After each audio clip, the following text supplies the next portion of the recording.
Now that you have learned about the air squat, we are going on to learn about the back squat.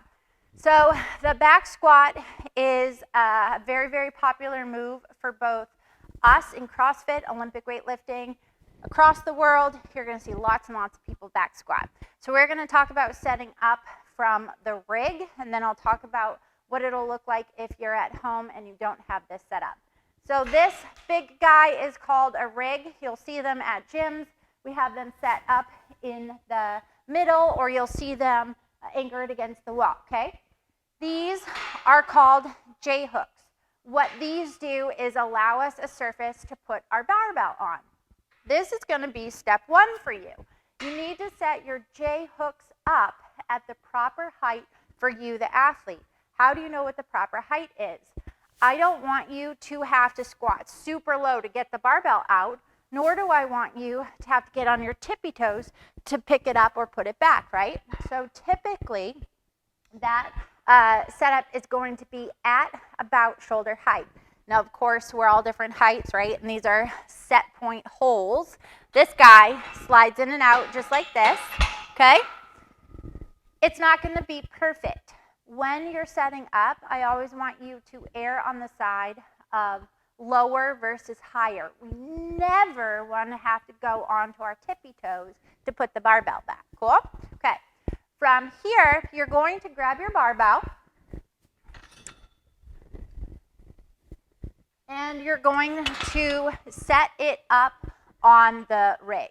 So when we are doing anything on the rig, we always approach the barbell from facing towards the rig. So if the rig were against the wall, I would still be facing the wall, and I always put it on my body and then back out. This is super important from a safety standpoint. If I fail when I'm lifting, because it will happen, I want to make sure that I am not in a space where the barbell is going to come back on me or I'm going to drop it and hit something, okay? So for the back squat, I'm going to show you how to set up, and then we're going to talk about those mechanics, and you'll see they are building just like, they're building on the air squat. So your hands are going to go outside of your shoulder. You're going to walk in and put that barbell on your back. It's going to sit right on that chunky part of your shoulder, your trap muscles. You have them, okay?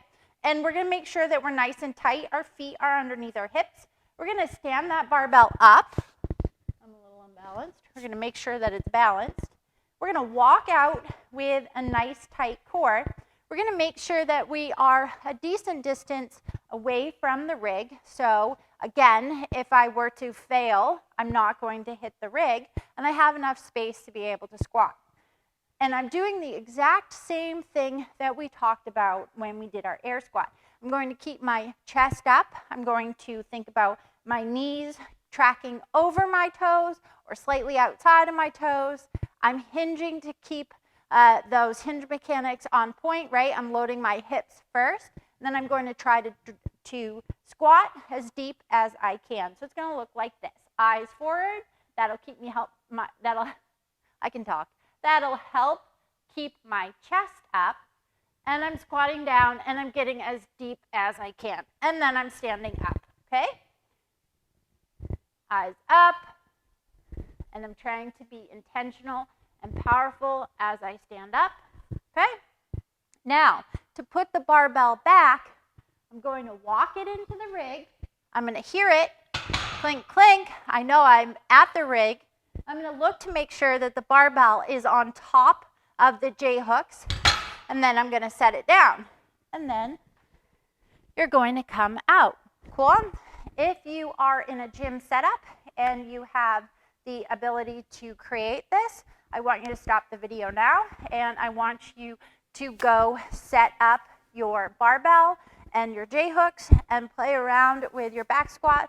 Follow the prescribed written workout in SugarWOD.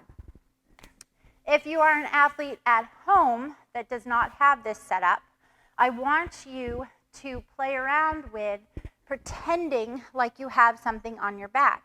Maybe you have a PVC pipe. You can also grab one of these resistance bands and put that guy on your back and hold it like so. And then we're thinking about, all of a sudden, I don't have my hands in front of me to guide my chest up, right? I'm holding onto this band or this PVC pipe, and I'm imagining squatting, keeping my chest up, squatting below parallel, and standing up. Cool? And you'll see that even I rock back a little bit. The back squat changes our balance point. It's something we want to become familiar with. When my hands are here, I'm going to have a more active hip than if my hands are out here. Okay, stop the video, go ahead and practice. When you come back, we are going to talk about front squat.